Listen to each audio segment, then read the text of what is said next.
자, 저기 3.2, 3.4 대응쌍을 볼게요. 대응쌍은 아까는 다뤘지만, 그러니까 A, B 이렇게 말할 때 뭔가 이렇게 형식화된, 유형화된 그런 것. 그래서 예를 들어서 저기 요구를 하면은 저기 응대를 하는 것. 이렇게 요구화행, 응대화행 묶여지는 게 가장 대표적인 대응쌍인데 그렇게 좀 형식화되어 있는 부분이 대응쌍이라고 얘기를 했어요. 대응쌍이란 교환 중에서 일정한 정도 쌍으로 이루어진 구조의 성격을 갖고 있는 것을 뜻한다. 예. 그 두 번째 중간 부분 볼게요. 대응쌍 이론에 따르면 한 쌍의 첫 번째 부분이 주어졌을 때 두 번째 부분은 즉각적으로 드러나고 예측이 가능하다. 대화의 맥락에서 두 번째 부분이 발견되지 않으면 첫 번째 부분은 존재하지 않는 것으로 공식적으로 판단된다. 즉 그러니까 첫 번째 부분이 주어지면 두 번째 부분은 예측이 가능하며 둘째 부분이 나타나면 발견되지 않으면 첫째 부분은 없는 것이다 라고 그렇게 판단될 정도로 서로 밀접한 관계에 있는 것, 이런 것을 대응쌍이라고 부른다는 거예요. 다음 단락 보시면 대응쌍이 연구되는 이유는 첫째, 대응쌍은 보편적인 발화수반력에 의해서 주어진다. 그래서 대응쌍은 보편적이다 라는 이야기예요. 그래서 우리가 보통 이제 예전에 제가 화용론 연구할 때 화자, 청자 이렇게 연구하는 적도 있었다고 얘기했어요.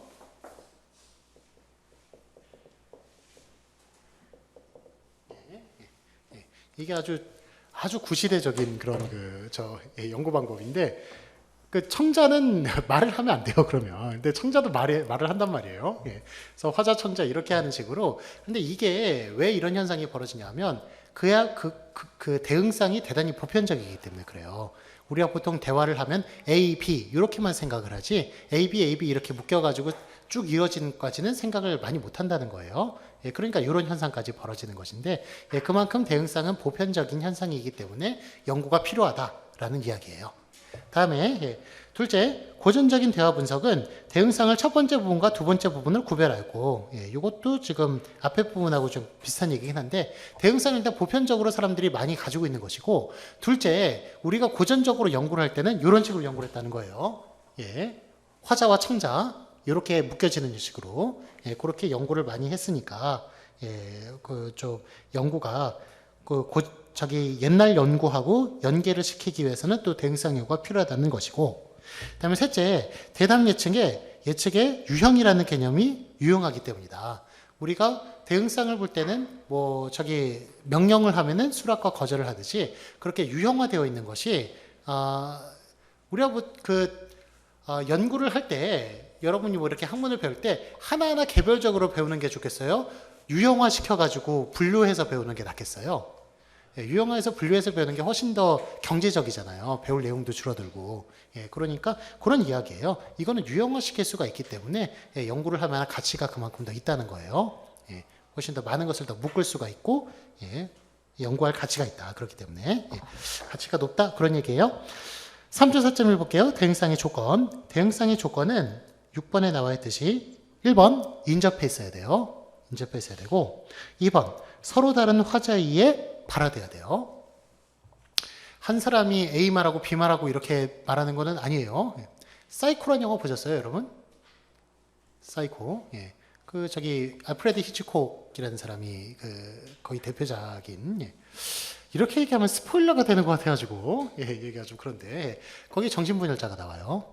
그래가지고 엄마가 돌아가셔가지고 시체가 돼 있는데도 엄마가 살아있다고 생각하고 아들이 연쇄살인범인데 아들 역할도 하고 엄마 역할도 하고 그러는 거예요. 그래가지고 베이츠 모텔이라는 곳에 사람들이 와가지고 거기에 묵는데 그 사람들이 안심을 하는 게 엄마 목소리도 들리고 아들 목소리도 들리니까 그러니까 안심을 해요. 엄마가 있는데 설마 이렇게 나쁜 곳은 아니겠지. 그렇게 안심을 하는데 나중에 알고 보니까 엄마 목소리를 자기가 위조해가지고 막 내고 그러니까 이 사람은 위조한 게 아니라 리플리 증후군이라고 그러죠. 자기가 정말 있다고 믿어버리는 거예요. 그게 믿어버리고 막 그렇게 하는 형식의 그런 영화였는데 하여간 그런 식으로 얘기하는 것 제외예요. 대응쌍 아니에요. 한 사람이 막 나서가지고 이거 말어 저거 말어 그런 게 아니라 서로 다른 화제에 의해서 발화되는 것, 그게 대응쌍이라는 거예요. 3번 주는 말과 받는 말의 순서로 이루어진다. 그 다음에 4번 유형화되어 있어서 특정한 주는 말에 대해서는 특정한 받는 말로 답해야 한다. 유형화되어 있다. 알프레드 히치콕이라는 사람이 키도 작고 대머리에다 뚱뚱한 배 나온 사람이에요. 그래가지고 한마디로 대단히 못생긴 사람이에요. 그런데 그 사람 영화에 나오는 여자 배우들은 매우 미인이에요. 미인이어가지고 실제로 보면은 좀 약간 상스러운 말로 그 여배우한테 껄떡대다가 되는 경우도 있고 안 되는 경우 많고 그런데 약간 그 사람 영화에는 그 당시 최고의 미인들이 나와요. 그러니까 그런 게 좀 약간 열등감의 좀 반로라고 해야 될까요? 좀 그럴 수도 있고 약간 그래요. 그러니까 그런 것들이 좀 약간 거기에서 해소를 못하니까 좀 천재성으로 나오는 경우도 있고 좀 그렇기도 한 것 같아요. 그 찰리 채플린 같은 경우에는 무성 영화로 보니까 우리가 냄새를 맡을 수가 없잖아요. 그런데 그 여자 배우들이 남자분의 여자 배우들 너무 그 사람하고 촬영하기 힘들었다고 그래요. 왜냐하면 그 사람 그 7살인가 그때 고아원에 버려졌는데 찰리 채플린이 자기가 그때 당시에 입고 있었던 옷을 입어야 엄마가 자기를 찾을 수 있다는 그런 강박관념에 사로잡혀 있었어요. 그래가지고 그 옷을 안 받고 입었대요. 그러니까 항상 이렇게 쫙 꼭 끼고 뭐 이런 그 상의 그 저고리 입고 그랬던 게 물론 이제 자기가 그 캐릭터를 만들기 위해서 그런 경우도 있겠지만 그게 옛날 옷 아예 어렸을 때 그런 거 입고 있었기 때문에 그렇다고 해요.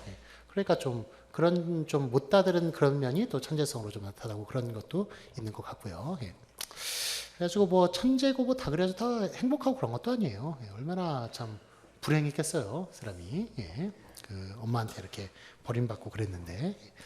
자, 다음에 그래서 하여간 뭐 그거는 이제 영화에 관련된 이거 내용하고 관계 없고요. 유형화되어 있어서 특정한 주는 말에선 특정한 받는 말로 답해야 된다. 이게 대응상의 조건이에요. 그래서 저 4번 예를 들면은 인사면 인사말로 받아야 되고 명령이면 수락이나 거절로 받아야 된다는 거예요. 자, 그런데 삽입 현상이 있어요. 중간에 좀 6번의 1번 같은 경우에는 인접해 있어야 된다는 게 대응상의 조건이라고 그랬는데 중간에 어떤 말이 삽입되는 경우도 있어요. 그러니까 그 예가 7번에 나와 있어요. 아줌마 우리 노래방에 들어가도 돼요? 그랬더니 을이 너희 몇 살인데? 갑이 15살이요. 그랬더니 을이 그럼 안 돼. 이런 식으로 얘기하고 있어요. 자, 우리 노래방에 들어가도 돼요에 대한 대답은 기억에서부터 리을까지 뭐예요? 니은서부터 리을까지. 리을이죠. 그 사이에 니은 디귿이 지금 삽입되어 있는 거예요. 끼어들어가고 있는 거예요. 그래서 니은 디귿이 대응상을 이루고요. 기억과 리을이 대응상을 이뤄요. 그래가지고 6번에 1번에는 인접해 있어야 된다고 얘기하는데 꼭 그렇게 인접해 있지 않아도 돼요. 그 지금 조건은 그러니까 1번은 필수적인 조건은 아니라는 것.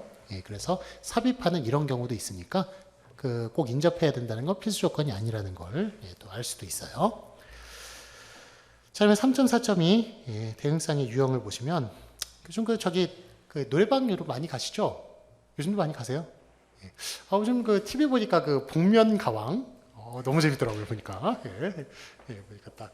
그러니까 뭐 노래방이 전 국민의 가수화를 만들었어요 지금. 그래가지고 옛날에는 진짜 막 하여간 음치들은 아직도 그걸 때문에 고생을 많이 합니다만 음치가 좀 많이 사라진 것 같아요 옛날에 비해서는. 많이 하도 노래방이 활성화되다 보니까 그래서 그리고 뭐 노래 부르는 그것도 뭐 스킬도 엄청나게 막 사람들이 많이 늘어나 있고 약간 그 복면가왕 너무 재밌는 것 같아요. 이게 참 한 끗 차이잖아요. 그러니까 아예 안막을 쳐놓고 그러면은 재미가 없을 텐데 얼굴만 딱 가려놓고 하니까 그러니까 좀 뭔가 이렇게 추측하는 그런 재미도 있고 또 이렇게 뭐 제목도 되게 재밌게 붙여놨더라고요. 무슨 쌍더듬이 하여간 그런 식으로 하여간 재밌도 붙여놓고 하니까 뭐 되게 좀 오랜만에 재밌는 프로그램 본 것 같아요. 하여간 그 노래방 얘기였고 7번은. 다음에 3.4점에 보시면 대응상의 유형을 보시면 대응상은 요구 화행과 응대 화행이 한 짝이 되는 경우가 일반적이다. 그래서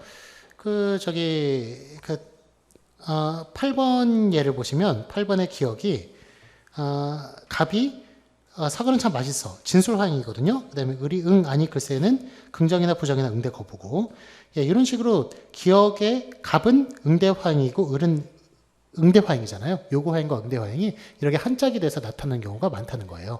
대응상이 전부가 다 응대 화행고 요구 화행이고 응대 화행으로 이루어진 건 아니에요. 이렇게 이루어진 건 아니지만 이렇게 그 요구 화행과 응대 화행이 한 짝이 되는 것이 대응상에서 가장 전형적인 유형이라는 것. 그런 것을 지금 8번의 기억서부터 이응까지 보여주고 있어요. 자, 다음에 3.5를 보시면 요구와 응대의 일치를 볼게요. 요구와의 응대 일치란 응대가 요구가 되기도 한다는 것을 말한다. 이게 좀 재밌는 부분이에요. 그 3.5 잘 이해하셔야 돼요. 요구와 응대 일치. 9번 예를 보시면 토요일에 뭐 할 거야? 라는 것은 이건 요구만 하고 있거든요. 그런데 을의 대답을 보세요. 뭐 하지? 이렇게 얘기하고 있어요. 뭐 하지가 지금 어떤 역할을 하고 있는 거예요? 토요일에 뭐 할 거야에 대해서 지금 저기 설명 질문에 대해서 응대를 했어요? 안 했어요? 응대 안 했어요. 그래가지고 지금 저기 이거는 응대 거부에 속하고요. 응대 거부에 속하지만 또 지금 뭐도 하고 있는 거예요. 다음 화행에 대해서 뭐 하지? 라는 식으로 질문을 또 하고 있어요. 설명 질문을 하고 있거든요. 그러니까 뭐 하지가 어떤 역할을 하고 있냐면 9번의 기억, 갑의 말에 대해서 대답도 하고 있고 9번의 디귿을 이끌어내는 요구 화행 역할도 하고 있다는 거예요. 무슨 얘기인지 아시겠어요? 그러니까 그 어떤 화행이 딱 요구나 응대나 요 역할만 하는 게 아니라 요구나 응대 동시에 할 수 있다고요. 두 가지를. 디귿 보시겠어요? 구산동에 갈래? 얘기하고 있어요. 자, 그럼 모아지에 대해서 대답했어요? 안 했어요? 이건 대답한 거예요. 모아지에 대해서 구산동에 가자. 구산동에 간다. 가자라는 식으로 대답을 한 거예요, 지금. 대답을 하면서 또 동시에 뭘 하고 있어요? 상대방에서 같이 갈래? 라는 식으로 청유를 하고 있어요. 그렇죠. 응대를 하면서 청유를 하고 있단 말이죠. 그러니까 설명 질문에 대해서 디귿은 응대를 하고 설명 질문 응대이기도 하면서 청유 행위이기도 한 거예요. 그 다음에 리을 볼까요? 왜 이렇게 얘기하고 있어요. 자, 그러면은 이게 좀 청유를 수락한 거예요? 거절한 거예요? 수락 안 했어요. 왜에 대해서 만족이 돼야 수락을 할지 거절할지 결정할 거잖아요. 그러니까 이거는 거절한 거로 봐야 돼요. 일단은 기본적으로 왜라고 왜라고 얘기하는 것에 되게 화를 내는 사람이 있어요. 왜냐하면 그거는 거절이기 때문에 그래요. 기본적으로. 그렇죠? 수락을 하면은 그냥 응이라고 말하고 간단하게 말을 하지 왜라고 하는 말은 기본적으로 거절의 뜻을 담고 있어요. 그래가지고 왜라는 것은 거절을 한 것이며 거기다가 또 뭘 한 거예요? 설명 질문을 한 거예요. 상대에 대해서. 그렇죠. 왜라는 말로써. 자, 그랬더니 미음의 갑이 구산동 가갖고 맛있는 거 다 사먹고 자, 그러면 이거 설명 질문 응대를 했죠. 왜라는 것에 대해서 대답을 했고 그 다음에 또 뭘 한 거예요? 지금 또 진술을 했어요. 진술. 그렇죠. 이런 식으로 하나의 화행이 응대 화행의 역할도 하고 요구 화행의 역할도 하는 것 이런 게 응대와 요구의 일치예요. 그래서 우리가 보통 말할 때 응대 따로 하고 요구 따로 하고 그렇게 하지 않아요. 말을 할 때 응대 그거를 한꺼번에 포함시켜가지고 얘기하고 이렇게 하니까 상당히 좀 말이 이제 복잡해진다 이거죠. 그래서 이런 측면에서 또 보자고 그러면 또 컴퓨터보다도 여러분이 또 나은 거일 수도 있어요.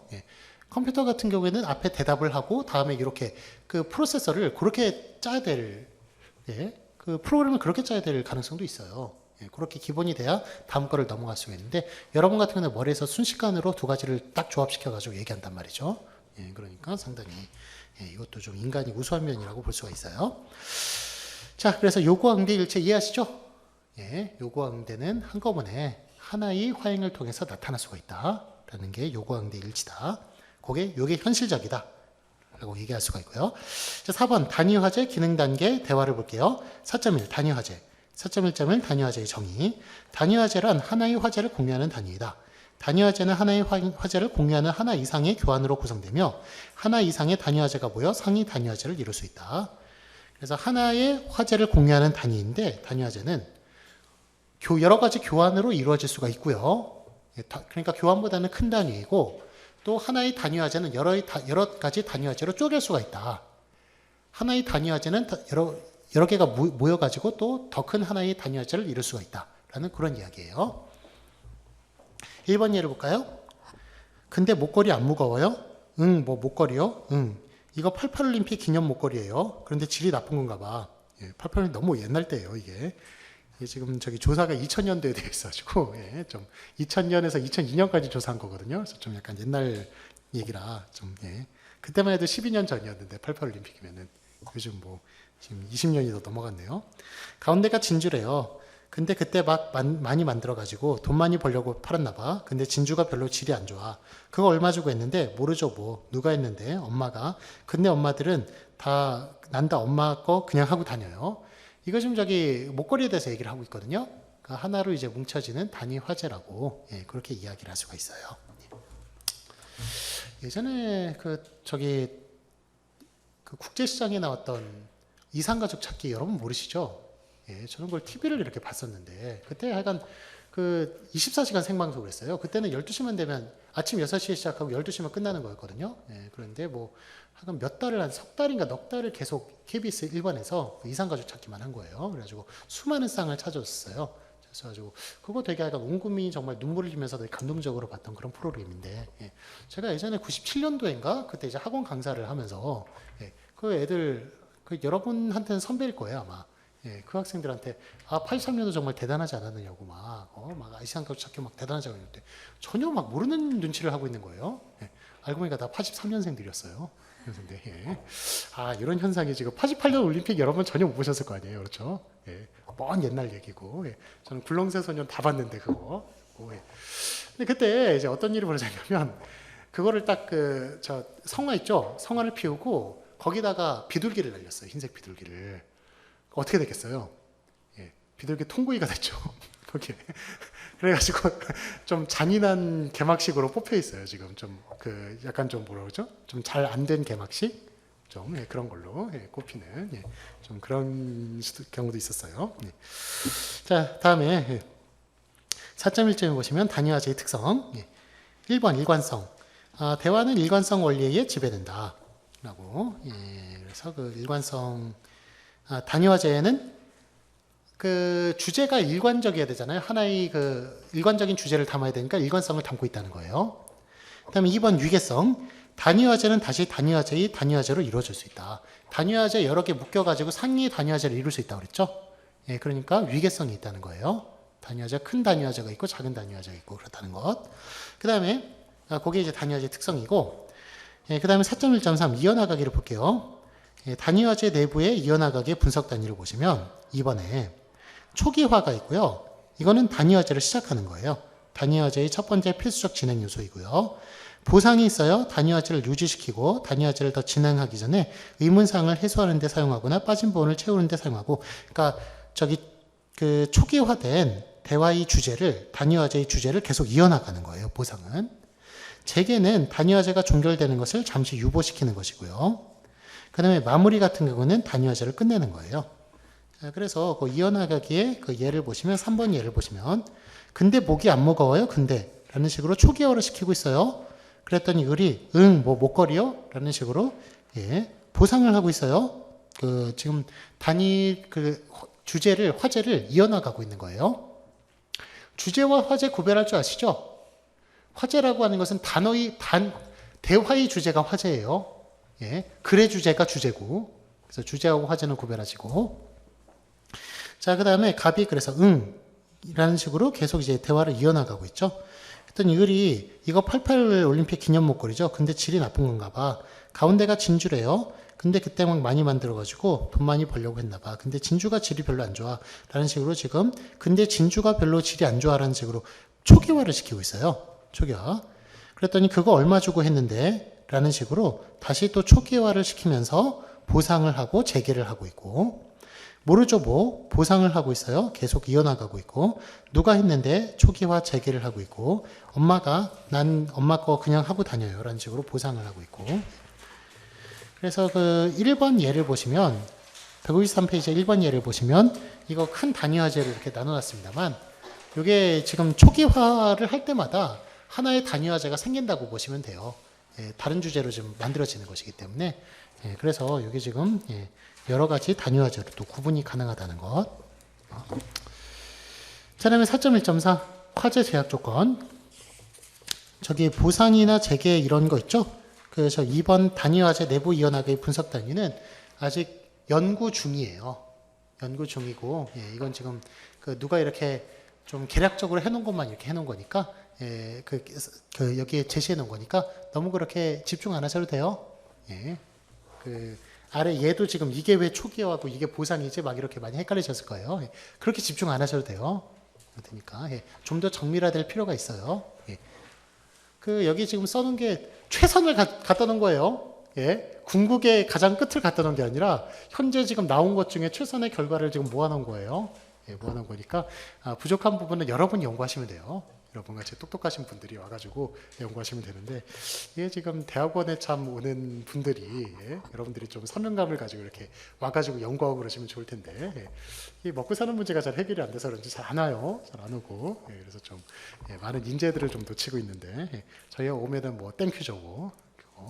연구 많이 하시고 그러면은 뭐 약간 뭐 좀 인류에도 도움을 줄 수가 있고 그 다음에 이게 지금 저기 특히 여자들 같은 경우에는 그래서 뭐 대학원 이제 홍보하는 건 아닌데 30대나 이제 결혼을 해가지고 아이를 낳게 되거나 그러면은 주부가 되는 경우가 많아요. 주부가 되는 그런 경우가 많은데 그래도 이렇게 대학원에 있으면은 뭐 교수는 못 되더라도 그래도 강의는 꼬박꼬박 나올 수가 있거든요. 그래서 나중에 이제 그걸 썸을 합쳐보면은 그렇게 적지도 않아요.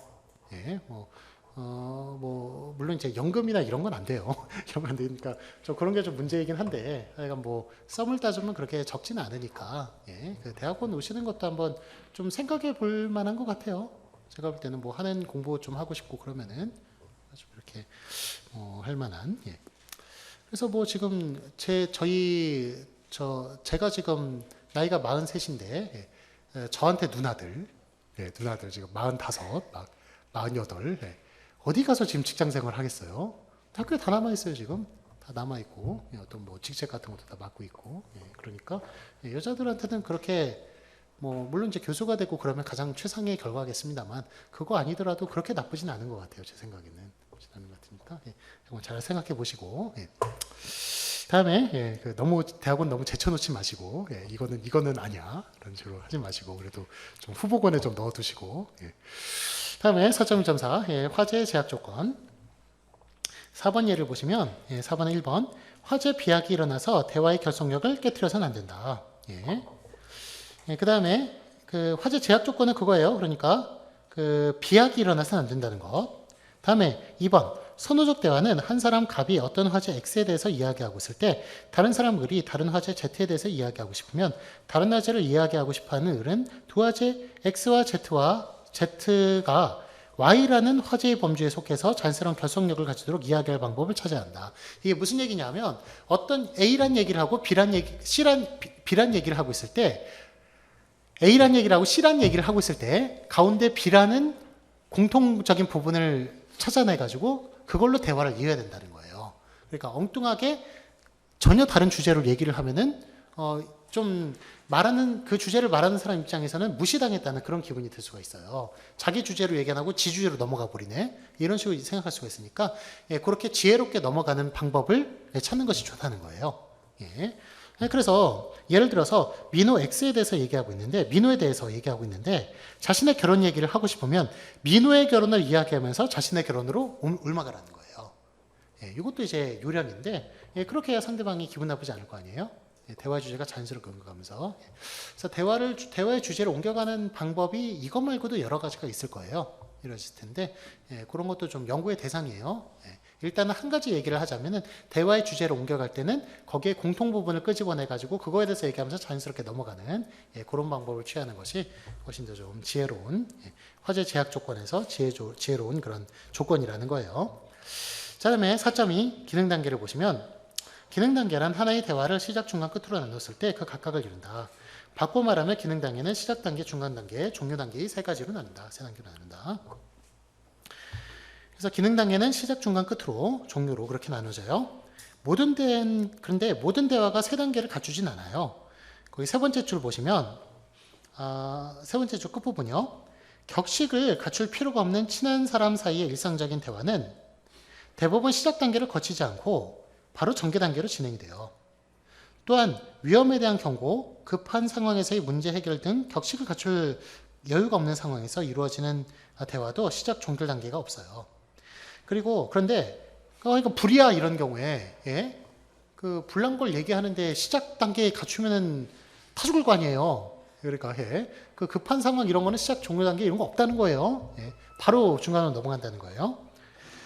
반면에 친한 사람 사이에서도 부탁하거나 충고하는 등의 부담스러운 주제가 다루어지는 때에는 친한 사람의 경우에도 만약에 부담스러운 주제가 다뤄진다면 대화의 단계적 구성을 지니며 예의를 갖춰야 하는 어려운 사이나 낯선 사람과의 대화에서는 예의를 갖춰야 되는 경우 아니면 낯선 사람과의 대화에서는 단순한 내용을 이루는데도 단계적으로 이루어진다. 시작 종교가 필요하다는 거예요. 그래서 친한 사람 사이에서는 보통 생략이 되는데 부탁하는 경우 이렇게 부담을 갖는 경우에는 그런 게 있을 수도 있고 또 별로 친하지 않은 사람이나 아니면 낯선 사람에서는 시작 종교 단계가 필요하다는 거예요. 자, 시작 단계로 넘어갈게요. 4.2.1 시작 단계. 1번 호출이 있어요. 호출이 한 상대의 주의를 끌어들이는 것이다. 5번 안녕하세요. 철수야. 예, 다 부르는 것. 그 다음에 2번 들어가기가 있어요. 다른 것에 대한 전주곡으로서의 기능하는 발화를 흔히 들어가기라고 부른다. 세 번째 줄 끝부분이요. 의식화된 표현은 원래의 의미 내용은 상실되었고 단지 대화의 시작일 수 있다는 것을 신호할 뿐인 형식적인 장치이다. 그래서 How are you? Fine, thank you. 예, fine. 예. 그 다음에 잘 지내? 응. 이런 거. 응. 너는? 이렇게 부르는 것. 이런 거 몽땅 다 들어가기라는 거예요. 형식화된 것. 1번 대화 요청이 있어요. 대화 요청이란 대화를 시작하고자 하는 의도를 상대에게 나타내는 것이다. 7번의 기억. 실례지만 말씀 좀 여쭙겠습니다. 니은 잠깐 얘기 좀 해요. 할 얘기가 있어요. 실례지만 긴히 드릴 말씀이 있는데요. 이런 것도 대화 요청. 대화 요청 중에서 가장 많이 쓰이는 것이 문의예요. 그래서 문의는 가장 자주 쓰이는 들어가기예요. 8번에 보시면 기억. 무슨 일로 오셨어요? 상점이 점원에서 뭘 찾으세요? 점원이 손님에게. 점원에서가 아니라. 예. 디귿. 예, 시간 좀 있으세요? 예. 리얼 차 한잔 하실까요? 하는 것. 예. 그렇게 이야기하는 것 다 물어보는 것. 문의. 대화 요청에 속해요. 다음에 2번 가벼운 이야기. 날씨, 안부, 주변 이야기로서의 사교적 반응을 이끌어내는 거예요. 9번의 기억 보시면 오늘 정말 날씨가 좋네요. 잘 지내시죠? 이 차가 왜 이렇게 안 오죠? 지하철에 너무 사람이 많아요. 라는 식으로 가벼운 이야기하는 것도 시작 단계에 들어가기에 속해요. 3번 정보 제공. 정보를 제공하는 것도 들어가게 한 방법이에요. 10번의 기억. 나 어제 명동에서 영수 만났다. 니은 이번에 우리 학교 학생이 미스코리아가 되었어. 한양대학교 미스코리아 친 있을까요? 없을까요? 한양대학교에서. 예. 저기 있었어요. 이병헌 여동생이 미스코리아 된 거 아세요? 미스코리아 진이 됐었어요. 예. 근데 한양대 다녔어요. 다니고. 예. 그래가지고 미스코리아 진을 배출한 학교. 한양대학교. 예. 다음에 디귿. 이병헌이 에리카 캠퍼스에 불어볼만학과 나왔거든요. 예, 거기에 또 이영애도 거기 나왔고, 예, 송윤아나 이런 사람도 거기 다 나왔는데 전설적인 얘기가 들리는데 이영애가 거기 예전에 동문과가 에리카 캠퍼스에도 있었거든요. 예, 그런데 그 동문과 내에서 넘버 2였다는 얘기가 들려요. 예, 넘버 1이 있었대요. 이영애를 뛰어넘는 넘버 1이 있었대요. 예, 네, 그 사람은 TV에 나오질 않아요. 예, 그러니까 여러분 이렇게 지나가다 보면 정말 예쁘고 막 그런 사람들 많거든요. 다 TV에 나와가지고 연예인으로 성공하는 거 아니에요. 예. 뭐가 있어야 돼요? 끼가 있어야 돼요, 끼가. 예, 끼가 있어야 되고, 앞에 막 나서고, 막 이러는 그런 기운이 있고, 연기력이 뒷받침해주고, 그래야 스타가 되는 거지. 단순히 외모만 예쁘고 그렇다고 그래가지고, 예, 그런 건 아닌 것 같아요. 예. 연기력 논란을 겪고 그러는 거 보면은 좀, 예, 그러는 거 느끼기도 하고, 그 다음에 정말 예쁜데도 많이 뜨지도 못하고 그런 사람들 보면은, 예, 좀 그런 걸 느끼기도 해요. 예쁘고 잘생기고 그랬는데도. 예, 그러니까 끼가 있어야 진짜 성공하는 것 같아요. 그런 것도. 예. 자, 다음에 디귿. 어제 아파트에 도둑 든 것 아세요? 라는 식으로 얘기하는 것. 예. 그렇게 정보를 제공하는 것도, 예, 그러니까 들어가기에 속한다는 거예요. 4번 감정 표현. 청자에게 반응을 불러오기 위한 책략으로 감정을 표현하는 말을 사용한다. 와, 이것 좀 보세요. 어머 세상에. 아이, 기분 나빠. 라고 얘기하는 거 다 감정 표현으로서 대화를 시작하는 거예요. 그래서 이런 것들이 다 시작 단계에 속하고, 다음에 중간 단계로 넘어갈게요. 4.2.2 중간 단계. 중간 단계는 의사소통 목적을 수행하는 단계이다. 그래서 기능 단계 중에서 핵심적인 단계라고 할 수 있다. 예. 의사소통 목적을 수행하는 단계인데, 그래서 핵심적인 단계인데, 그 줄의 끝부분 보시면, 그리고 다른 부분에 비해 길고 정형화되어 있질 않아요. 그래가지고 좀 길면서 정형화되어 있지 않기 때문에 연구 대상으로 삼기는 좀 그래요. 형식적인 연구 대상으로 삼기는. 자, 다음에 4.2.3 종료 단계 볼게요. 종료 단계에서는 종교를 위한 준비와 대화가 끝났음을 나타내는 인사 등 대화 마무리 작업이 이루어진다. 주로 중간 단계의 내용을 요약하거나 진행된 대화가 갖는 의미를 알아보거나 상대방을 염려해주거나 관계된 사람에게 안부를 전하거나 인사를 하는 것 따위가 이루어진다. 종료 단계의 일반적인 형식은 작별 준비 발화와 작별 인사로 이루어져 있다. 작별 준비 발화 먼저 볼게요. 1번 작별 준비 발화, 1번 앞으로 진행될 일에 대한 언급. 그런데 어쩌지? 친구들이 위해서 기다려서 가봐야 해. 이런 식으로 얘기하는 것. 앞으로 진행될 일에 대해서 언급하는 것. 작별을 준비하는 발화예요. 만남에 대한 기약하는 것. 우리 한 달 후쯤에 다시 볼까? 라고 얘기하는 것. 만남에 대한 기약은 작별 인사를 대신하기도 해요. 나중에 전화할게. 또 보자. 시험 끝나고 한번 보자. 얘 다음에 봐요. 안녕 잘 가. 이게 작별 인사예요. 작별 인사를 대신해가지고 나중에 전화할게. 예.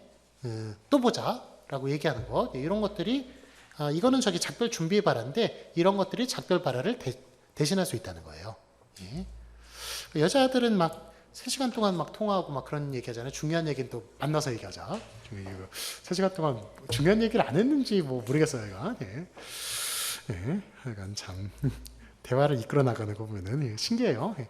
이따가 우리가 저기 초등학교 4학년 아이들의 대화를 분석할 거예요. 여자 아이들의 발화와 남자 아이들의 발화를 이제 분석을 할 텐데, 거기만 살펴봐도 당장 좀 그게 드러나요, 차이가. 여자 아이들은 대화를 하면은 그 대화를 줄줄줄 이어나가요. 남자들은 딱 단답형이에요. 하고 주제 바뀌고, 얘기 끝나고 주제 바뀌고, 뭐 이런 식으로. 대화 좀 이러지 않는 걸 볼 수 있는데, 하여간 그런 게 좀 남녀 간의 차이이기도 한 것 같아요. 좀 뭔가 유전적인 차이인 것 같기도 하고. 다음에 보면은 3번 대화 중단 지시. 16번에 영희 둘이 싸웠어? 무슨 일인데 그래? 그랬더니 순이가 그만 얘기하자. 나 갈게. 그만 얘기하자. 이런 게 대화 중단 지시라는 거예요. 이런 식으로 종료 단계를 작별 준비 발을 하기도 하고요. 다음에 작별 인사를 해요. 1번 정형화된 작별 인사는 안녕히 가세요. 잘 가 빠이빠이. 이런 게 변형이 되기도 해요. 갈게. 쉬어. 응 가. 이런 식으로. 그리고 앞으로 진행될 일에 대한 언급이 작별 인사로 사용되기도 해요. 잘 가. 그래 갈게. 이런 것들. 자, 그 다음에 상대방의 안녕을 기원하기도 하죠. 조심해서 가세요. 라는 식으로 얘기하는 것. 여기 작별 인사. 자, 다음에 여기까지가 그 기능 단위였고요. 기능 단계였고 4.3 대화를 볼게요. 대화란 대화 참여자들이 대화를 시작하고 대화를 끝맺을 때까지 이루어지는 단위를 이룬다. 대화 구조에서의 최대 단위예요. 자, 그래서 4.3.1 대화 구성을 보면은 텔레비전 정치 토론회의 구성을 한번 볼까요?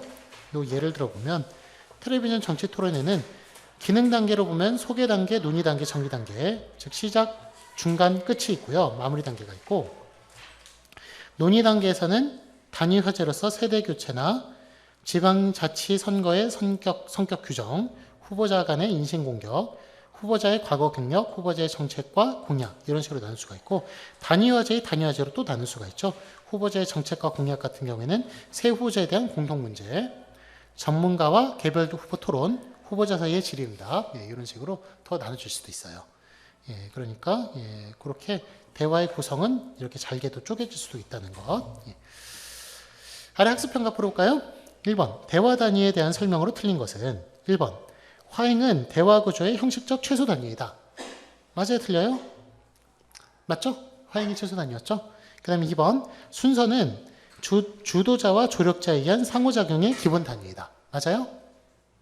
틀리죠? 이거는 뭐에 대한 설명이에요? 교환이었죠. 교환. 2번 틀렸고요. 3번 하나 이상의 단위화제가 모여 상위 단위화제를 이룰 수 있다. 맞죠? 그 다음에 4번 대화는 대화에서의 형식적 최대 단위이다. 맞죠? 그 다음에 2번이요. 순서에 대한 설명으로 틀린 것은 1번 왜냐하면은 포함관계를 나타내는 담화 표지예요. 포함관계였어요? 아니죠?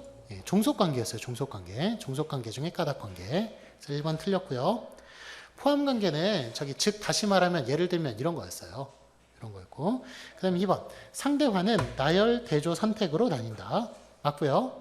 상대화라는 건 상대관계를 얘기하는 거예요. 상대관계는. 그 다음에 3번 화행의 중요도에 따라서 주화행과 보조화행으로 나눌 수 있다. 맞죠? 그 다음에 4번 파생화행 순서란 주화행과 보조화행으로 이루어져서 하나의 순서를 구성하는 경우를 가리킨다. 맞죠? 그 다음에 3번 대응쌍에 대한 설명으로 틀린 것은 1번 대응쌍이란 교환 중에서 일정 정도 쌍으로 이루어진 구조의 성격을 갖고 있는 것을 뜻한다. 이거 좀 길긴 하지만 뭐 틀린 얘기는 아니에요. 일단 잘 모르시겠으면 세모. 그 다음에 2번, 대응상에서는 전이 적정 지점을 명확하게 예측할 수 있다. 그렇죠? 예. 그 다음에 3번, 대응상을 이루는 요구와 응대는 일치되기도 한다. 예. 그렇죠? 그 다음에 4번, 그 대응상을 반드시 인접해 있어야만 한다. 예, 이건 아니었어요. 자, 4번이 완전히 틀렸으니까 4번에 표시를 해주시면 되고. 예. 자, 다음에 8장 대화 분석. 이제 8, 9, 10장만 남았어요. 예. 이제 얼마 안 남았으니까 힘차게 달려가시면 돼요. 예. 다음 1번. 예. 수업도 이제 2번밖에 안 남았어요. 오늘까지 합쳐서 3번. 1번 대화 분석 1.1 대화의 개념. 대화란 언어를 사회적으로 사용하는 한 방법으로 다른 사람과 함께 말로써 일을 하는 방법이다. 예. 대화의 개념은 범위가 커질수록, 단위가 커질수록 정의를 내리기 힘들어요. 힘들어가지고 요거는 그냥 외우실 필요는 없어요. 이런 정의가 있구나 하는 정도로만 알아두세요. 보시고, 다음에 1.2 대화 분석으로 넘어갈게요. 대화 분석이란 대화 참가자들이 무의식적으로 사용하는 대화를 가능하게 하는 언어 표현 수단들의 사용 조건이나 규칙을 밝혀서 대화 참가자들에게 의식할 수 있도록 함으로써 대화 상황에서 갖는 실제적인 의미를 파악하고 나아가 의사소통에 대한 이해의 폭을 넓히는 것이다. 예. 말이 되게 길어졌네요. 예. 대화 분석이란 뭐냐면, 그러니까 우리가 대화를 의식하고 해요? 무의식적으로 해요? 의식적으로 해요. 의식적으로 한다는 사람은 대단히 대화의 고수예요. 예. 대부분 사람들은 무의식적으로 해요. 무의식적으로. 예, 무의식적으로. 그러니까 내가 지금 거기에 대해서 지금 명령에 대해서 지금 수락을 하고 있는 대화를 하고 있다라고 생각하고 얘기하는 사람 있어요? 예, 그냥 자연스럽게 그게 나오죠. 예, 그러니까 그 의식을 한다는 게 내가 지금 어떤 전략을 쓰고 있고 어떻게 지금 어떤 화행을 얘기하고 있고 요렇게 좀 약간이라고 생각하는 게 그게 의식적인 대화예요. 의식적인 대화인데 보통 대부분은 대화라는 게 우리가 문법이 머릿속에 내재되어 있듯이 이런 규칙들은 내재되어 있을지 모르겠지만 대부분 다 무의식적으로 이렇게 좀 규칙 없이 이렇게 좀 하고 있어요. 여기 여러분 저기 대화의 패턴 같은 거 있죠? 앞으로 이제 대화가 어떤 패턴으로 이루어질 것이며 나는 그런 패턴을 다 마스터하고 있다. 이렇게 할 수 있는 사람 있어요? 예, 예. 그렇게 하는 사람이라면 정말 대화가 아주 능숙하고 다른 사람들에게 상처 안 주면서 좋은 인상만 주면서 영업을 아주 잘하는 영업의 달인이 되겠죠. 근데 대부분 사람들은 그러지 못하기 때문에 경험으로서 배워나가고 그러는 거예요. 그런데 그 경험으로서 배워나가는 게 얼마나 시행착오를 많이 겪어요. 예, 그러니까 그거를 좀 최대한 시간을 좀 그거 하는 거죠. 줄여가지고 어떤 대화에는 대략 어떤 패턴이 있으며 어떤 식으로 얘기하는 게 상대방의 호감을 사는데 또 도움이 된다. 어떤 전략을 사용하는 게. 그렇게 하기 위해서 뭘 한다는 거예요? 대화 분석을 한다는 거예요. 그렇게 하기 위해서. 그래서 이른바 패턴화를 시키고 그 패턴에 맞는 그 어떤 또 대화가 있는지 그런 거를 전략 같은 거 좀 연구하고 그렇게 하기 위해서 대화 분석을 한다고 목적은 그렇게 나와 있습니다만 거기까지 가는 길은 아주 멀고도 험해요, 지금. 지금 아주 멀어요. 지금 완전 초기 단계예요. 여러분 저기 화행 분석한다고 그래가지고 대화하는데 좀 도움 되겠어요? 조금 도움 될 것 같아요. 이 사람이 지금 간접 화행으로서 약속을 얘기를 하고 있으니까 내가 여기에 대해서 허락을 하든지 불허를 해야 되는지 하겠구나라는 것이 조금은 좀 도움이 될 수 있을 것 같아요. 이런 걸 좀 배워두면은.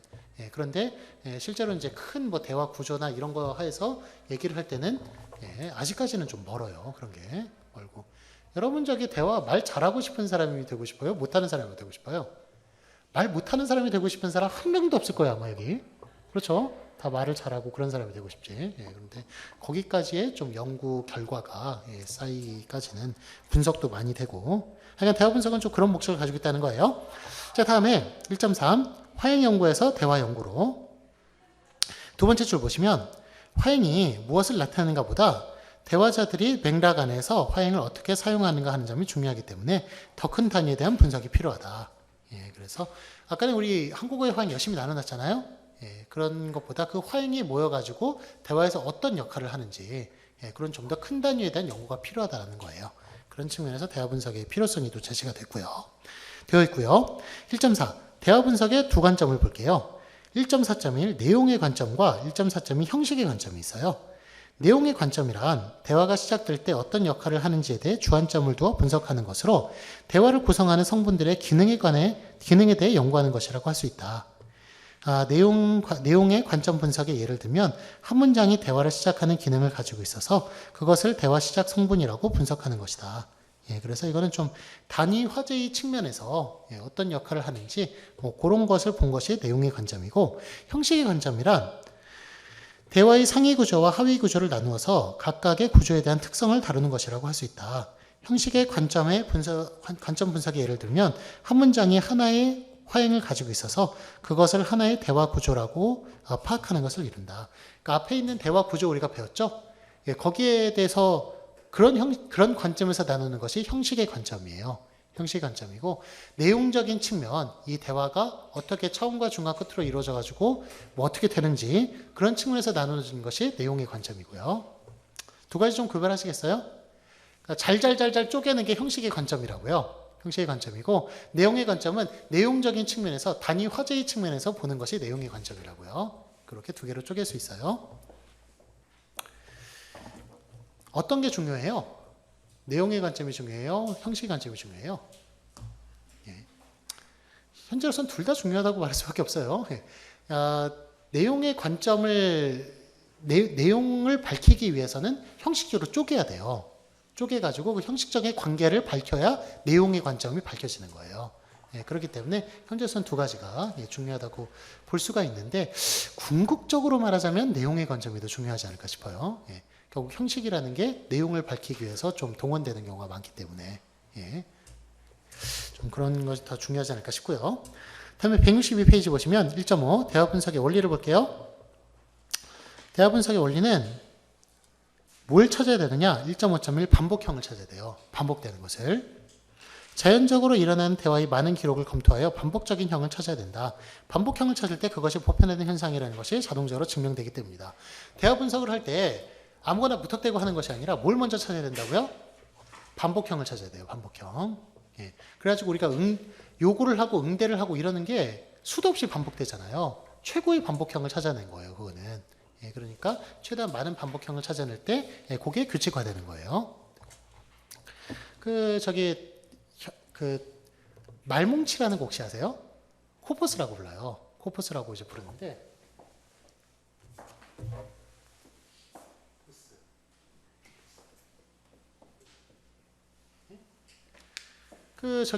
이걸 말뭉치라고 부르거든요.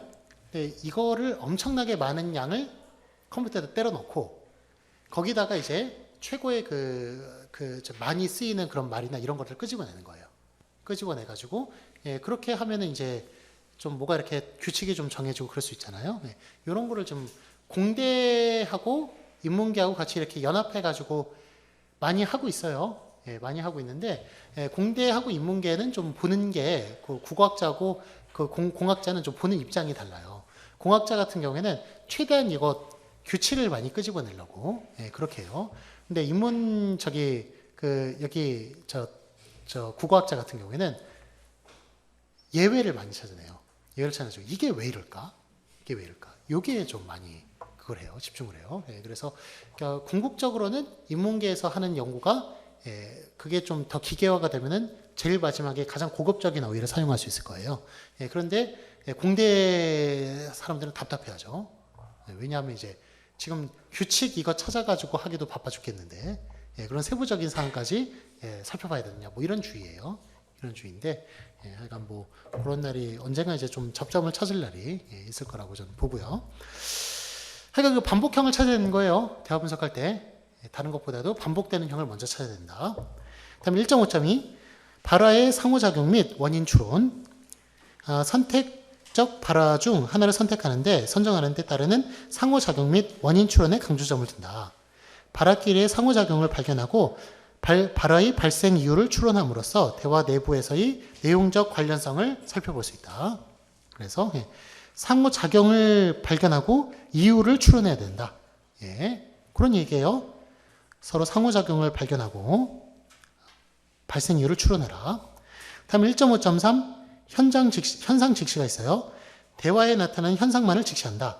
즉 대화 분석에서 중요한 것은 실제로 어떤 대화가 이루어지는가 하는 것이기 때문에 어떤 대화가 일어날 때 우리가 그것은 이상한 것이라고 판정을 내리고 분석에서 제외해서는 안 된다. 그러니까 뭐 이유가 설명 안 되는 건 예외라고 두고 그러지 말라는 거예요. 그러지 말고 어떻게든 이유를 캐내라는 거예요. 그러니까 현상을 직시해라. 이런 것이 현상적인 측면에서는 분명히 다 나타날 수가 있다라는 걸 인정하고 들어가라는 거예요. 그러니까 너무 이상적으로만 생각하지 말고 그러니까 실제 상황에서 어떤 경우든 나타날 수가 있다라는 거를 먼저 전제를 깔고 들어가라는 거예요. 이상적인 거 몇 가지만 뽑아가지고 딱 그냥 이상적인 거 만들어내지 말고 현실하고 동떨어진 거 만들어내지 말고. 자, 다음에 1.5.4 다수의 자료. 다수의 자료는 소수의 자료를 연구해야겠어요? 다수의 자료를 연구해야겠어요? 당연히 다수의 자료를 연구해야 좀 더 규칙이 보편화된 규칙이 나올 거 아니에요. 그 얘기고요. 다음에 1.5.5 체계성. 대화 분석은 대화 내의 체계적 속성을 발견하는데 주안점을 둔다. 최대한 체계를 발견해내라는 거예요. 규칙을 발견해내라. 어떤 특정 현상에 가능한 한 많은 예가 여러 가지 자료를 통해서 검토되는데 이런 특정 현상이 이야기의 순서적 조직에 나타나는 체계적 속성을 발견하고 이러한 순서를 꾸며나갈 수 있도록 발화가 정리되어 있는 상태를 알아내야 한다. 거기에 대한 체계를 찾아내라. 대화 분석의 원리 5가지. 그러니까 첫 번째 반복형 찾아내라. 두 번째 상호작용 및 원인을 추론해봐라. 왜 그런지 무슨 말이 나오는지 왜 그런지 원인을 찾아내라. 세 번째 현상을 직시해라. 이상적으로 꾸며내지 말고 현재의 상황 그대로 그 전사된 그대로를 항상 연구 자료로 삼아라. 네 번째 최대한 많은 자료를 삼아라. 다수를 자료로 삼아라. 다섯 번째 체계를 찾아내도록 해라. 이 5가지가 기본적인 규칙이라는 거예요. 대화 분석이 기본적인 규칙이고 대화 분석할 때 주의해야 할 점이고. 다음에 2번 전사 기호를 볼게요. 1번서부터 18번까지 쭉 나와 있는데 1땡땡 이거 A 땡땡 B 땡땡 갑 땡땡 1땡땡하고 똑같은 거예요. 그러니까 말하는 사람 1, 화자 1, 화자 2를 말하는 거예요. 그래서 말하는 사람 표시 헤더 정보에 대화자 정보와 같이 적는다. 대화자 정보가 1로 되어 있으면 1로, 2로 되어 있으면 2로. 그다음에 2번 괄호. 이거 뭐하고 비슷하냐면 이런 희곡 있죠? 희곡이나 시나리오하고 비슷하다고 보시면 돼요. 여러분 실제 대화를 갖다가 전사를 하는 거예요. 전사를 하는데 1시간 대화 전사하는데 한 8시간 걸려요. 8시간. 그래도 생각보다 적게 걸리지 않아요? 8배. 그만큼 치는 속도도 무시할 수 없다는 거예요. 여러분 한양대학교에서 집까지 한번 걸어가 보셨어요? 여기 가까운 데 사는 사람 말고.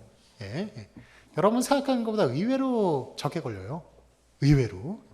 저도 마포에 예전에 살았었는데 4시간 생각했는데 한 2시간 반 만에 걸어가더라고요. 걷는 속도 무시 못해요. 치는 속도도 마찬가지예요. 그러니까 8시간 정도면 그래도 적게 걸리는 거예요. 그래서 1시간 대화면 상당히 긴 거거든요. 상당히 긴 건데 그 정도 시간이 좀 많이 걸려요. 그러니까 대화 연구하는데 최대한 좀 적은 시간 내에 많은 결과물을 뽑아내고 싶잖아요. 근데 이 전사하는 데마다 이렇게 시간이 그래도 이렇게 노력이 많이 들어가니까 대화 연구가 많이 되어 있겠어요? 안 되어 있겠어요? 별로 안 돼 있어요. 대화 말뭉치도 별로 없고요. 그래서 좀 이런 연구가 좀 많이 실제로는 좀 필요할 텐데. 다음에 2번에 괄호요. 괄호는 우리가 시곡이나 시나리오 같은 경우에는 이게 지문이 들어가요. 괄호 속에. 지문이 들어가는데 여기선 지문이 들어가는 게 아니라 소리 나는 대로 적은 발화 다음에 괄호 안에 맞춤법에 맞게 적는 거예요. 확신할 수 없는 것은 공란으로 비워둔다. 그래서 엄마 유조 이렇게 발음했는데 맞춤법은 우유가 맞죠? 우유로 적어주고 너가 싼 거야? 네가 쏜 거야를 잘못 적은 거예요. 그러니까 잘못 발음한 거예요. 이런 거는 발음 그대로 적어주시고 뒤에 가로에다가 제대로 된 발음을 적어주시면 돼요. 그다음에 3번 물음표 질문과 같은 상승 억양 제가 갈까요? 이런 식으로. 그 다음에 느낌표 4번 감탄 등의 활기에 넘치는 기운찬 어조. 와 죽이는데 불이야! 라고 얘기하는 것. 이런 기운찬 어조에는 느낌표를 적어주시고요. 5번 쉼표 약한 상승 또는 하강, 약간의 휴지. 그래서 약간 상승이나 하강이거나 아니면 약간 쉴 때 아니 박스 있지 팩 나오고 기본적으로 나오고 딴 것도 이런 식으로 휴지를 줄 때 쉼표를 찍어주시고 6번 마침표 한 발화에 끝일 때 순이 학교 갔어 이런 식으로 발화에 끝일 때 마침표 찍으시고 7번 괄호 쌍괄호로 연결되어 있는 것은 부정확하게 들리는 발화예요. 영희야 너 언제 이것을 샀어? 라는 식으로 아무리 이렇게 좀 녹음기가 성능이 뛰어나도 안 들리는 경우가 있어요. 이런 경우는 쌍괄호로 그렇게 표시를 해주시는 거예요. 이런 발화일 것이다 라고 추측하면서 8번 추측이 절대 안 되는 경우 예, 그럴 경우에는 이제 저 쌍괄호 안에 요 표시를 해주세요. 줄표를 안 들리는 바라. 나도 혼자 탈 수 있는데 이런 식으로. 그다음에 9번, 그다음에 1 이렇게 돼 있죠. 우리 앞에도 예를 들어놨지만 이런 경우는 그 대화가 겹칠 때예요. 대화 겹칠 때, 예, 그때 이렇게 표시를 해주세요. 두 사람의 말이 겹칠 경우 겹치는 부분에 앞에 1을 둘 다 적음. 그래서 2번이 네가 한 거니까 1, 그러니까요 라고 얘기하는데 그 앞에 1번이라고 표시한 건 거니까하고 그러니까 겹친 거예요. 예, 그랬을 때 그렇게 표시해 주시고. 다음에 10번, 예, 요 저기 등호는 끊어진 발화를 얘기해요. 계단에서 놀, 알았어 라는 식으로 그 대화가 이제 끊어졌을 때. 그 다음에 11번, 예, 요 꺽쇠 표시는 한글로 적지 못하는 축약일 경우에요. 사교. 예. 요거 원래 뭐라고 발음해요? 사교라고 발음하거든요. 사교. 여기 사교라고 여러분 저기 컴퓨터에 자판 찍어 넣을 수 있어요? 없어요? 예. 여러분 그 유니코드에 저게 안 들어가 있어요. 그래서 찍어 넣을 수가 없어요. 그래가지고 사교는 찍어 넣을 수가 없어요. 예. 여러분 자판도 저기 휴대폰 자판도 마찬가지예요. 예.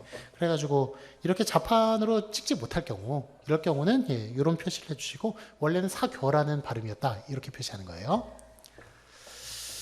자, 그러면 12번에 요 표시는 의도적인 장음이에요. 내가 가고 싶어 이렇게 얘기할 때. 그다음 13번 물결표는 군말. 그러니까 내가 그곳에서 잘 놀았거든. 이런 군말일 때, 그때 이제 그 물결표를 해주시고요. 14번에 이렇게 꺽쇠 가로 같은 경우에는 비언어적인 소리예요. 웃음, 하하, 기침, 콜록콜록. 그렇게 할 때 이렇게 표시를 해주시고 속에 넣어주시고. 15번에 요거 엔드의 표시는 쉼 표시예요. 3초 이상 쉼이 나타나는 경우. 기억에 한 화자의 발에서 3초 이상 쉼이 나타나는 경우. 오른쪽에 예문은 그리고요. 파마할 때요. 이런 식으로 얘기하는 것. 3초 쉬었죠? 다음에 니은 한 화자의 발화가 끝난 후 뒤에 화자의 발화가 나올 때 3초 이상 쉼이 나타나는 경우예요. 너 어제 뭐 했어? 그냥 이런 식으로 얘기하는 경우. 다 엔드를 표시해요. 자, 그 다음에 16번 요 인용 표시는 자 이제 내가 큰 단편 인용 표시예요. 내가 이제 동화책 읽어줄게. 옛날 나무꾼이 살았어요. 이런 식으로. 그 다음에 요 표시는 샵 표시는 노래 표시예요. 우리 노래 부르자. 산토끼토끼야 어디로 가느냐? 강철 뛰면서 어디로 가느냐? 하고 노래를 부른 거예요. 이렇게 했을 때는 그 표시를 해주시고 샵 표시를 해주시고. 그 다음에 중괄호는 18번의 중괄호는 기타 설명이 필요한 경우는 중괄호 안에 넣어요. 우리도 이제 밥 먹어요. 벽을 치며 이야기함. 네. 화자가 화장실에 다녀온 동안 대화가 단절됨. 그러니까 희곡에서 지문에 속하는 거 있죠? 지문에 속하는 중괄호에 넣어줘가지고 전사를 해주시면 돼요. 이런 거는 거의 뭐 표준이니까 이거 알아두시면 전사를 이대로 하시면 돼요. 만약 하실 경우라면. 다음에 3번 화행 태그 형식과 약호를 볼게요. 자, 3.1 화행 태그 형식. 대화 분석에 필요한 화행 태그 형식은 다음과 같다. 1번에 x1, x2, x3, x4 이런 식으로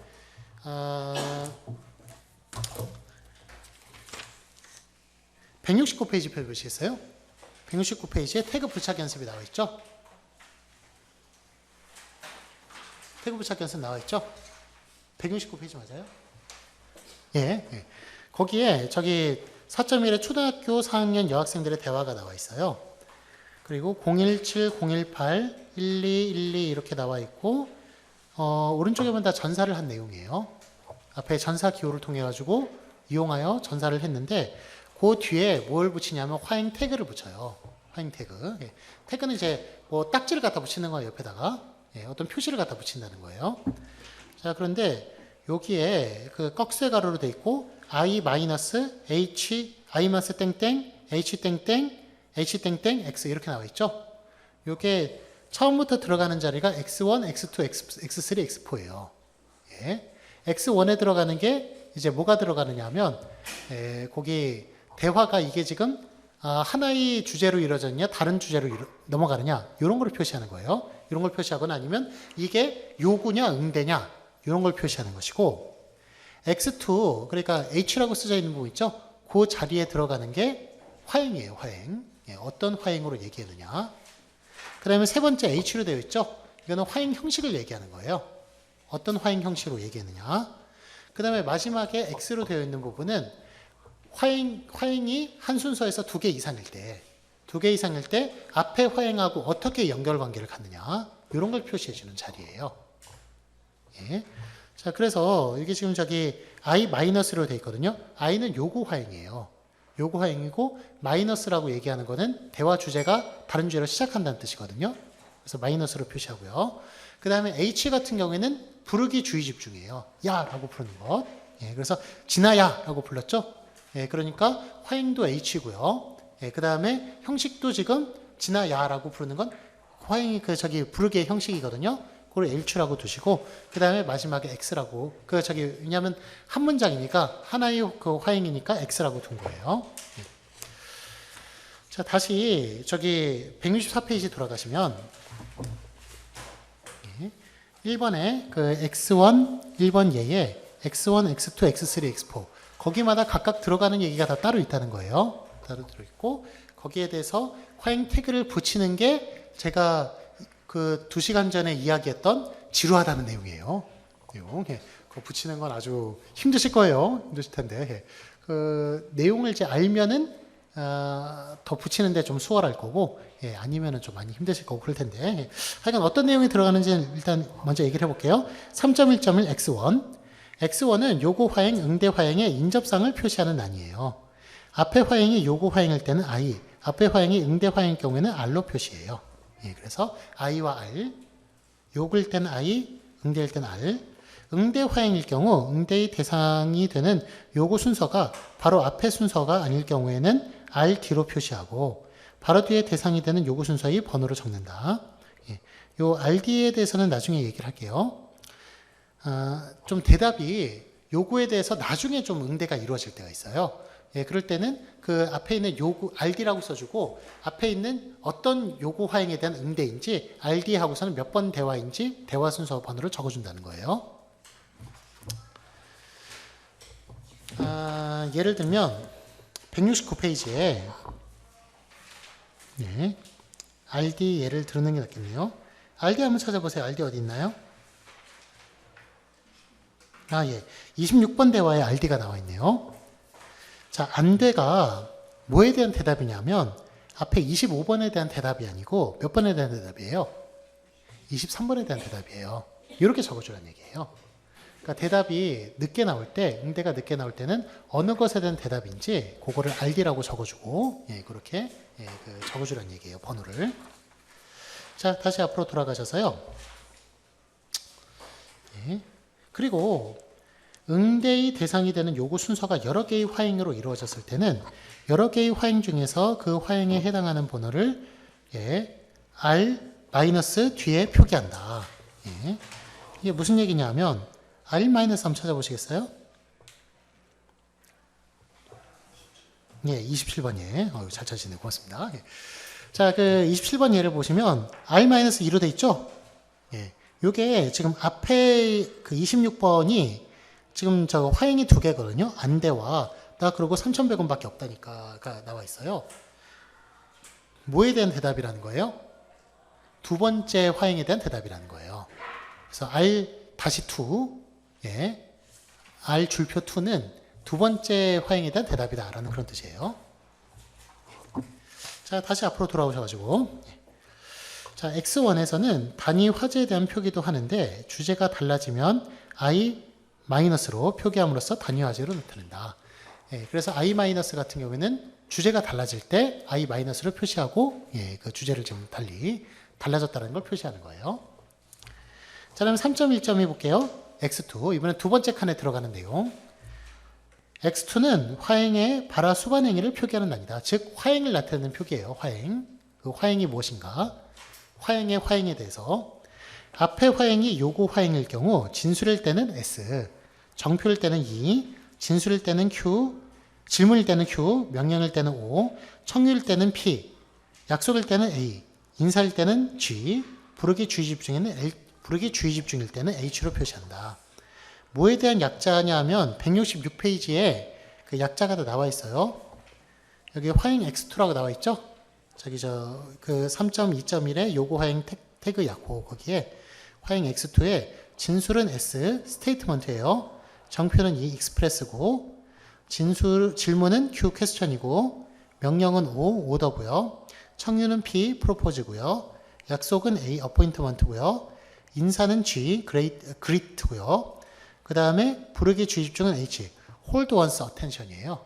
이거 부르기 주의 집중 합쳐가지고 그래가지고 H로 그렇게 표시했어요. 약자. 그러니까 그렇게 표시를 해주시고요. 자, 그 다음에 그 다음 단락 볼게요. 164페이지 다음 단락. 앞에 화행이 응대 화행일 경우에는 요구 화행일 경우보다 복잡하고 길다. 진술 응대일 때는 진술 긍정은 SY, 진술 부정은 SN, 진술 응대 거무는 SX로 표시한다. 정표 응대일 때는 정표 긍정은 EY, 정표 부정은 EN, 정표 응대 거무는 EX. 판정 질문 응대일 때는 판정 질문 긍정은 QI, 판정 질문 부정은 QN, 판정 질문 응대 거부는 QX. 설명 질문 응대일 경우에는 설명 질문 응대는 QI, 설명 질문 응대 거부는 QX. 명령 응대일 때는 명령 수락은 OY, 명령 거절은 ON. 청유 응대일 때는 청유 수락은 PY, 청유 거절은 PN. 약속 응대일 때는 약속 허락은 AY, 약속 불허는 AN. 인사 응대일 때는 인사 응대는 GY, 인사 응대 거부는 GX. 부르기 주의 집중 응대일 때는 부르기 주의 집중 응대는 HY, 부르기 주의 집중 응대 거부는 HX. 이게 어디 나왔냐면 167페이지에 나와 있어요. 166페이지에 3.2점의 요구 화행의 태그 약호는 좀 적고요. 167페이지, 168페이지에 이어져 있는 응대 화행의 태그 약호는 복잡하고 길다고 그랬죠? 엄청나게 복잡한 걸 볼 수 있어요. 그러니까 그 두 개. 참고하시고요. 다음에 164페이지 보시면 3.1.3 X3를 볼게요. X3는 화행의 형식을 표시하는 단위예요. X2는 화행을 표시하는 단위고 X3는 화행의 형식. 요게 그러니까 X2하고 X3가 같으면 직접 화행이고요. X2하고 X3가 다르면 간접 화행이에요. 간접 화행. 자, 그래서 형식의 태그는 X2의 화행의 태그와 같아요. X2에 표기되는 바라수반 행위와 X3에 표기되는 화행의 형식이 일치하면 직접 화행이고 일치하지 않으면 간접 화행이고요. 응대 화행일 경우는 X2와 X3에서 Y, N이 일치하면 직접 화행이고 일치하지 않으면 간접 화행이 돼요. 자, 그다음에 3.1.4 보시면 X4를 볼게요. X4는 순서 이어나가기를 표시하는 단위예요. 하나의 순서에서 화행들끼리 갖는 관계를 나타내는 것인데 앞 화행과 뒤 화행의 관계가 포함 관계이면 C로, 의존 관계이면 D로, 상대 관계이면 M으로 표시하고 태그 뒤에 그 화행의 차례 표시를 차례 번호를 표시하면 돼요. 자, 저기 포함 관계 같은 경우에는 166페이지에 C라고 표기한 거는 저 이어나가기 X4 나와 있죠? 저기 표 3.2.1의 요구화행 태그 약호에 166페이지에 X4의 포함 관계 C는 containment, 포함 관계, D는 dependence, 종속 관계, M 같은 경우는 mutual, 상대 관계, 이렇게 해가지고 CDM 이렇게 표시해놨어요. 자, 다음에 그러면 저기 지금 166페이지 볼까요? 166페이지. X1부터 설명을 할게요. X1의 요구 화행은 i를 표시하고 주제전은 i, 주제전 할 때는 i 마이너스 그렇게 표시하고요. 화행은 이제 X2가 있어요. X2에 들어갈 자리는 화행을 표시하면서 그 진술이 S, E, 정표는 E, 질문은 Q, 명령은 O, 청유는 P, 약속은 A, 인사는 G, 부르기 집중은 H로 표시해 주시고 X3에는 형식이 들어가요. X3 칸에는 형식이 들어가는데 역시 진술 S, 정표 E, 질문 Q, 명령 O, 청유 P, 약속 A, 인사 G, 부르기 집중 H. 거기 저기 긍정 그렇게 되어 있고요. 자, 그럼 X4 자리에 들어갈 것은 이제 포함, 의존, 상대. 앞에 그 화행과 어떤 관계에 있냐에 따라서 이 표시를 붙여주시면 돼요.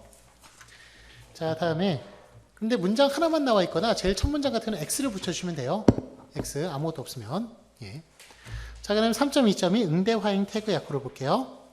자, 응대 화행은 x1 자리에는 응대 화행은 R 써주시고 응대 선택 화행 앞에 있는 게 몇 번째 그 화행에 대한 대답이냐, 앞에 있는 몇 번째 화행에 대한 대답이냐라는 것을 표시해 줄 때는 R과 R-하고 화행 번호로 적어주시고 응대 지원 화행은 RD를 적으시면 돼요. 순서 지원 번호, 순서 번호를 적어주시고 어떤 것에 대한 대답이냐, 순서 번호 적어주시고 자, 다음에 X2에 들어갈 자리, X2 자리에 들어갈 것은 이제 화행은 진술 응대, 진술 긍정 부정 응대 거부. 그래서 진술 긍정일 땐 SY, 부정일 땐 SN, 질문 응대 거부는 SX. 그 다음에 정표 응대일 경우에는 정표 긍정은 EY, 정표 부정은 EN, 정표 응대 거부는 EX. 판정 질문 응대는 판정 질문 긍정은 QI, 판정 질문 부정은 QN, 판정 질문 응대 거부는 QX. 설명 질문 응대는 QI, 설명 질문 응대 거부는 QX. 명령 응대, 명령 수락은 OI, 명령 거절은 ON. 청유 응대는 청유 수락이면 PY, 청유 거절이면 PN. 약속 응대는 약속 허락이면 AY, 약속 불허면 AN. 인사 응대는 GY, 인사 응대 거부 GX. 부르기 주의 집중, 부르기 집중 응대는 HY, 부르기 주의 집중 응대 거부는 HX. 형식은 앞에 거하고 똑같아요. X3에 들어가는 형식은 화행하고 똑같고. 그래서 특별히 얘기를 안 할 거고요. 그다음에 X4를 보시면은 근데 형식에는 요게 더 들어가네요. 진술 형식으로 응대하는 경우가 있어요. 그 다음에 정표 형식으로 응대하는 경우. 그래가지고 요구 화행에 들어가는 내용이 여기 지금 나와 있어요. 이런 경우도 있고. 자, 그 다음에 거기 이어나가기 X4를 보시면 X4에 역시 포함 의존 상대 앞에 화행에 따라서 앞에 화행과의 관계에 따라서 그렇게 붙여주시고 몇 번째 번호인지 화행 번호도 2인지 3인지 그렇게 적어주시면 되고요. 자, 169페이지 볼까요? 자, 요게 이제 지루하다는 내용인데 시간이 끝났네요. 시간이.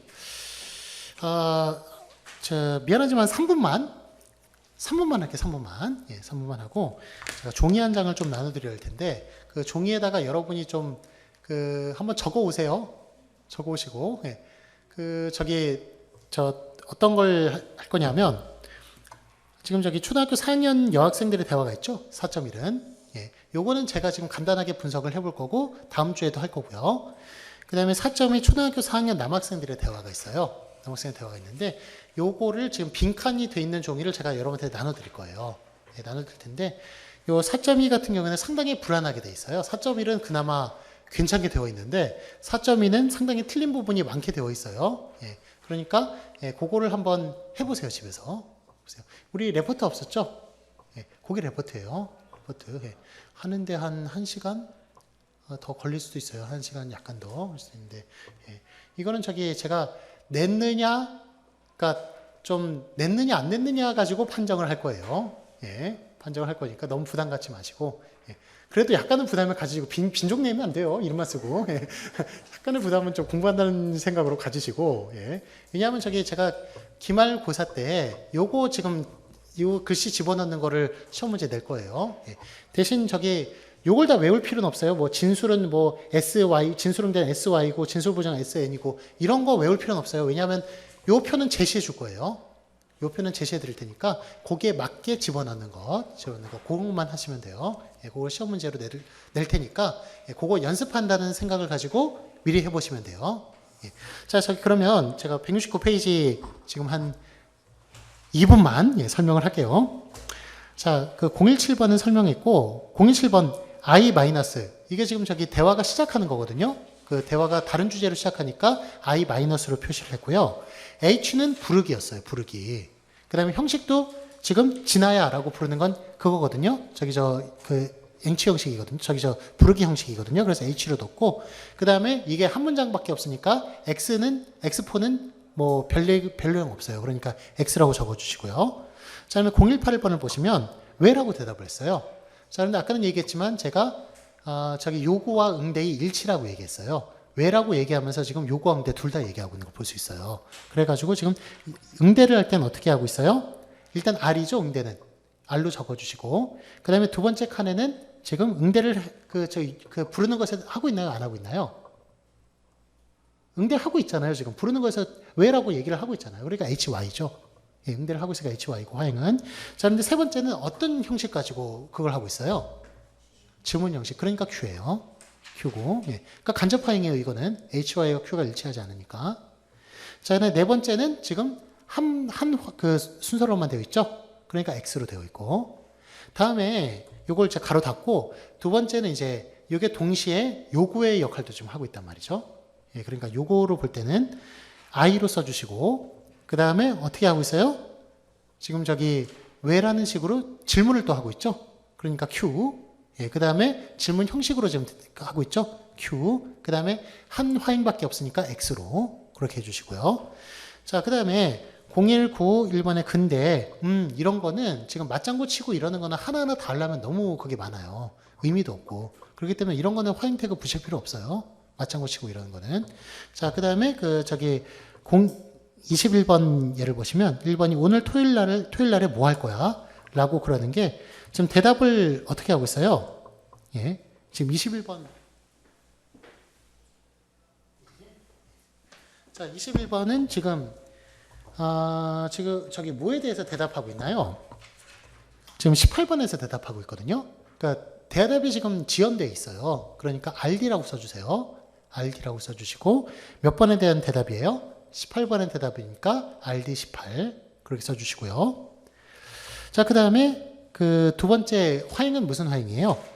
뭐 할 거야? 라는 거는 예, 이거는 지금 저기 그 앞에 대해서 응대를 지금 하고 있나요? 안 하고 있나요? 예, 왜라는 것에 대해서 응대를 지금 하고 있어요. 그렇죠? 예, 그 왜 불렀냐 하면 토요일에 뭐 할 거냐고 묻기 위해서 지금 물어본 거예요. 저기 왜냐고 저기 왜냐에 대해서 대답을 한 거예요. 그 토요일의 일정에 대해서 지금 말하고 싶다라는 식으로. 그렇기 때문에 QY예요. 대답을 했고요. 예, 그 다음에 어떤 형식으로 대답했어요? 질문 형식으로 대답했죠? 그러니까 Q고요. 그 다음에 네 번째, 한 문장밖에 안 나와 있으니까 X고요. 하나님밖에. 자, 그 다음에 저기 저 응대를 하려면 응대가 아니라 저 요구를 하려면 어떻게 해야 돼요? 지금 요구도 되어 있죠? 뭐 할 거야? 라는 식으로 다시 질문하고 있어요. 그러니까 I, 화행은 Q, 형식도 Q, 그 다음에 X 이런 식으로 되어 있고요. 자, 그 다음에 022번. 자, 저기 이런 식으로 되는데 하실 수 있겠어요? 예, 하실 수 있겠어요? 예. 그러면 하시기 어려우면 제가 다음 주에 그러면 다음 주에 숙제를 낼게요. 괜찮겠어요? 예, 그래요. 요거 그러면 저기 적어도 4.1을 끝까지 하고 하면 할 수 있어요. 하면 할 수도 있는데 여러분 저 능력을 믿어요. 저도 해봤으니까 하면 할 수도 있는데 좀 너무 이렇게 아직은 좀 초보 단계니까 요까지 다 해보고 그 다음에 숙제 되는 걸로 할게요. 자, 오늘 수고 많았습니다. 안녕히 가세요.